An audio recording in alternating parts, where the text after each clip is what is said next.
Sup dudes? As promised, today we're going to go through a video edit that I'm going to try to copy. Sounds pretty simple, but it's actually a little bit complicated. See, because one of the most important things you need to get good at when you're trying out new skill sets, building new skill sets, man, I'm going to get sick and tired of saying that word, is deconstructing what other professionals have done to see why what they did feels good and feels professional. Most of the time people just boil that down to, ooh, that was nice. And that single word is basically used to encapsulate all of the thought and skill that went into creating something cool. So first thing I'm going to do is I'm just going to show you the video that I'm going to be replicating, and then we'll get into the details of why I think it's a good edit. So here it is. By the way, just a quick note, this video is going to play back at 24 frames per second because that's what I'm exporting this video at. However, portions of it are in 60 frames per second on Jeff Nippard's channel, so I really do highly suggest watching it in its original format if you want to get the full effect. I think one of the things many science-based coaches forget about is training technique. It really feels like a lost art form in the evidence-based training community. Now, if you're struggling with locking out the press, you're probably not pressing the bar fast enough off your chest, as research shows that the sticking point is usually in the lower 20 to 40% of the range of motion. From the side view, your wrist should be directly below your knuckles. You want to really avoid excessive hyperextension here, and you can correct this by thinking about punching the ceiling before you press. I think determining what proper technique means is individual and requires a blend of coaching experience and scientific literature. It's like a blend of art and science. So I purposely didn't introduce whose edit that was at the beginning because I wanted to see if that edit alone could give you a very obvious sense of what this guy does. And what this guy does is fitness. And by the way, if you're into fitness and following fitness YouTubers and everything like that, and you want somebody who actually has really good, well thought out, well-researched advice in that field, go to him.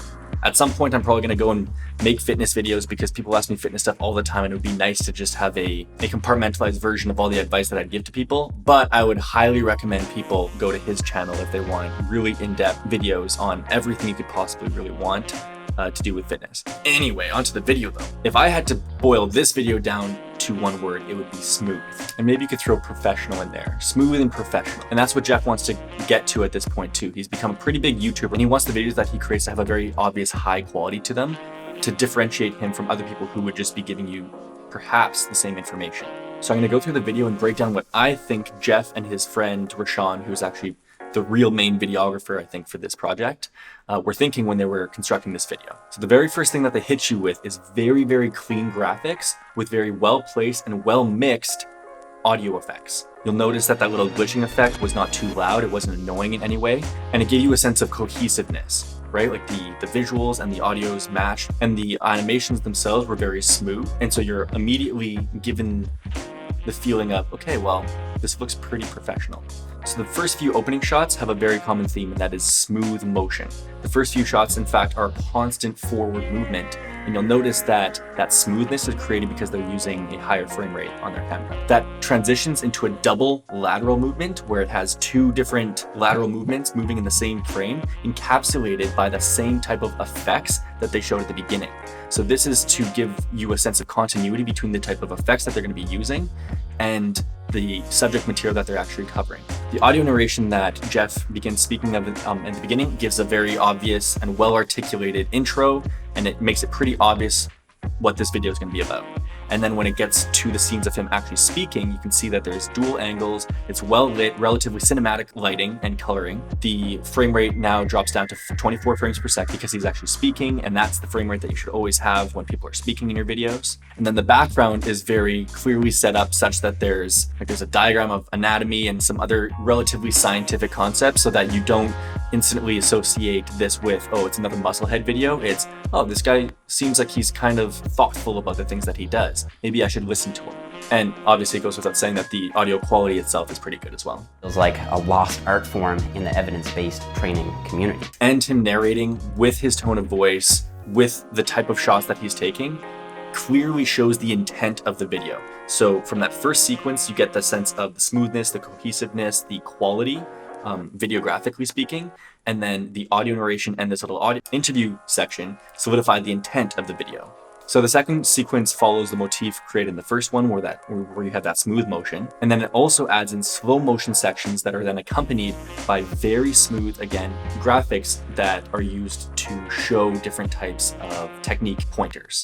And then once this final type of shot is established, all of the intent of the video is established so well that more artistic type of shots can take place, and that's where you get the plate being shown with the bokeh and all that kind of stuff, just to get you like, ooh, this looks nice. And then obvious coaching points narrated by Jeff are then accompanied by, again, slow motion with accompanying graphics. Everything, again, following that same motif of being very, very smooth. And then that final sequence is added in to kind of excite viewers with a whole bunch of videographic goodness and special shots like dolly zooms and more smooth movement to sort of give you the feeling that, wow, this is going to be very high quality, and I don't usually associate high visual and videographic quality with working out and bodybuilding stuff. And then it ends with a very smooth graphic that explains the schedule that they're going to be covering with very well mixed audio, and then ends with an uptick in the music quality as well. Coaching experience and scientific literature. It's like a blend of art and science. And then the final thing was that the music was chosen very well.